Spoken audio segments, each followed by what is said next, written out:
Perkenalkan, nama saya Indra Yogi Herman Rumapea dari D3 Perpustakaan Fakultas Ilmu Budaya Universitas Sumatera Utara. Di sini saya ingin mengumpulkan tugas dari Bu Afrina mengenai apa itu pengatalogan deskriptif, perbedaan Asiartu dan RDA, yang ketiga penerapan dari pengatalogan atau bentuk dari pengatalogan contohnya. Oke, kita masuk ke pengatalogan deskriptif.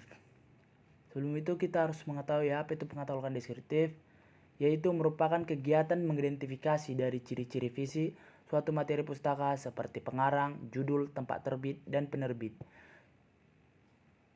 jumlah halaman, dan lain sebagainya. Pengatalogan deskriptif dalam katalogisasi deskriptif yang menjadi sasaran adalah entry utama dari sebuah buku dan hasilnya dicantumkan dalam katalog. Yang dimaksud dengan entry utama adalah katalog yang dibuat pertama kali, terdiri dari tajuk dan unsur-unsur katalognya. Tujuan katalog deskriptif yang pertama ialah mengenali suatu sumber pustaka sehingga dapat memberikan informasi untuk membedakannya dengan bahan pustaka lainnya. Yang kedua, menyediakan karakter pada suatu bahan pustaka yang dapat membantu para pembaca dalam memilih bahan pustaka yang diperlukan. Yang ketiga, menempatkan entry pada tajuk yang paling menguntungkan pembaca. Lanjut ke materi fungsi katalog. Adapun fungsi-fungsi dari katalog itu yang terdiri dari yang pertama, mencatat setiap karya-karya seorang pengarang pada tajuk yang sama. Yang kedua, menjaga entry pengarang secara tepat sehingga semua karya oleh pengarang terdapat pada tajuk yang sama. Yang ketiga, tidak ada entry subjek dari karya-karya yang dimiliki perpustakaan.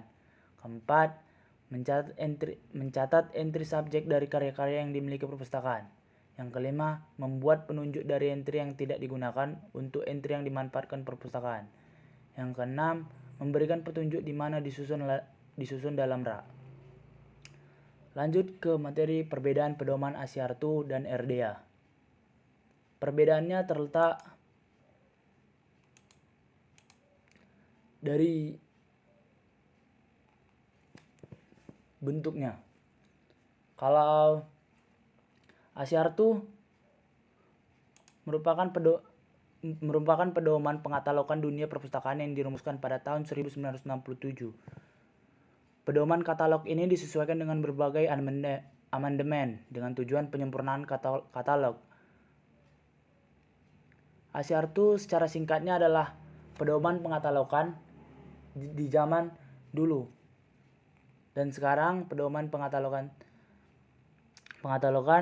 mengacu pada RDA yang merupakan pedoman pengatalogan yang dirumuskan untuk menggantikan Asiartu yang tidak mampu menampung perkembangan dunia informasi.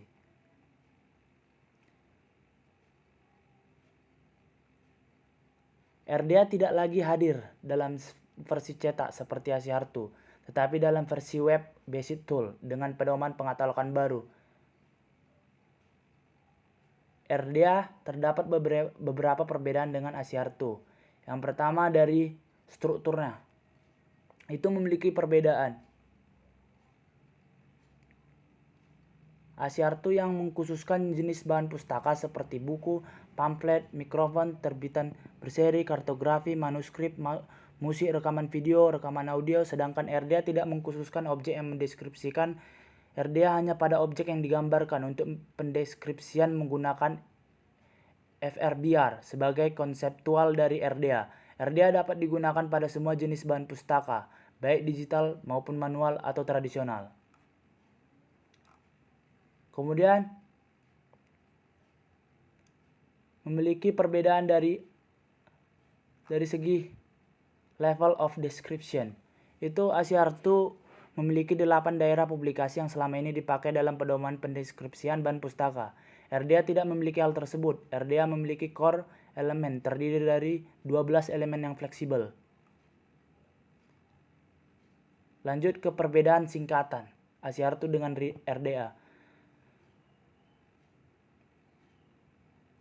Asiartu menggunakan singkatan-singkatan dalam pendeskripsian bahan pustaka, sedangkan di RDA sudah tidak menggunakan singkatan-singkatan lagi.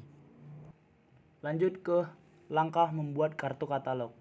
Yang pertama ialah menentukan judul dan pengarang. Yang kedua, menentukan daerah edisi.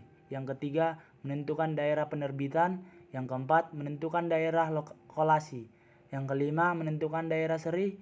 Yang keenam, menentukan daerah catatan. Yang ketujuh, menentukan daerah ISBN. Berikut saya lampirkan adalah bentuk contoh dari pengkatalogan saya yang saya buat sendiri. Sudah, sepertinya selesai materi yang saya bawakan. Jika ada kesalahan kata, mohon dimaafkan. Saya ucapkan terima kasih.